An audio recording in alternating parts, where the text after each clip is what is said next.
Kottayam government nursing കോളേജിലെ ragging പ്രതികൾ പെരുമാറിയത് ഗുണ്ടാ നേതാക്കളെ പോലെ. അറസ്റ്റിലായത് CPM അനുകൂല സംഘടനാ നേതാവും അംഗങ്ങളും.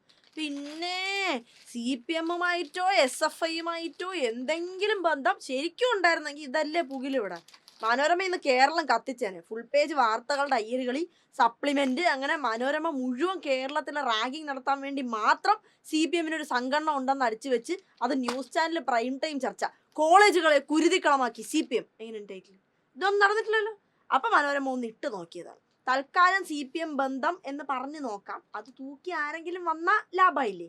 അത് വെച്ച് കീച്ചി മേൽപ്പറഞ്ഞ സ്പെഷ്യൽ പ്രോഗ്രാംസ് ഒക്കെ പ്ലാൻ ചെയ്യാം. ഇത്രയും കുബുദ്ധി നല്ല രീതിക്ക് ഉപയോഗിച്ചിരുന്നെങ്കിൽ എവിടെയോ എത്തേണ്ട പത്രമായിരുന്നു.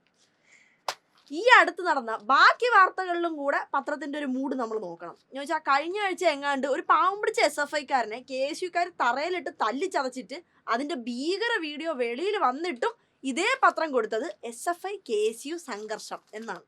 കോൺഗ്രസ്സുകാർ ഉൾപ്പെട്ടിട്ട് സംസ്ഥാന വ്യാപകമായിട്ടൊരു സ്കാം നടന്നുകൊണ്ടിരിക്കുകയാണ് ഇപ്പം. പകുതി വില തട്ടിപ്പ്. ആ വാർത്തയൊക്കെ ഓർമ്മയുണ്ടാവോ? കഴിഞ്ഞിട്ടില്ല. വാളയാറിൽ മരിച്ച കുട്ടികളുടെ അമ്മയ്ക്ക് പങ്കുണ്ടെന്ന് കാണിച്ച് CBI-യുടെ കുറ്റപത്രം വന്നു.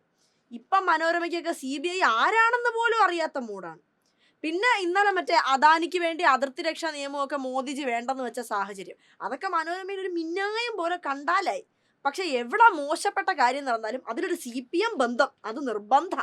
എൻ്റെ പൊന്നെ മനോരമേ, ഒരു വാർത്ത മുഴുവൻ സത്യം എഴുതിയാൽ നിങ്ങളെ ഇൻസെൻറ്റീവ് വല്ലതും കുറഞ്ഞു പോകും. കള്ളം പറയാനുള്ള ഇത്രയും വലിയ ആത്മാർത്ഥ കണ്ട് ചോദിച്ചു പോവുകയാണ്.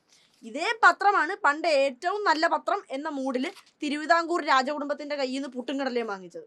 എന്നിട്ട് ആ ലോഗോയുടെ കണ്ടതാ ഒരു ഭാഗത്തായിട്ട് എഴുതിയിട്ടുണ്ട് ധർമ്മോസ്മത് കുലദൈവതം.